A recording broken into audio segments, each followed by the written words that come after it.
Hello guys, তোমরা দেখতে পাচ্ছ আমি আমার বেবির মাথার দুই পাশে দুটো বালিশ দিয়ে দিয়েছি। কেন দিয়েছি? কারণ হচ্ছে ও না মাথাটাকে ঠিক রাইট সাইডে কাত করে দিচ্ছে, এবং এর ফলে কী হচ্ছে বলো তো, ওর মাথাটা পিছন দিকটা একদিকে কেমন ঢুকে যাচ্ছে আর একদিকটা বেরিয়ে যাচ্ছে। এরপর মাথাটা দেখতে খুব বাজে বাজে শেপ হয়ে যাচ্ছে।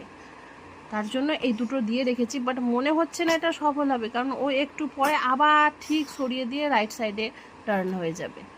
তো তোমরা যদি তোমাদের বেবিদের মাথাটাকে ঠিক সেফ সাইজ রাখতে চাও, তো এইরকমভাবে দুই দিকে দিয়ে টেকনিকটাকে ধরে রাখো, টাক, আর ও ঘুরতে পারবে না।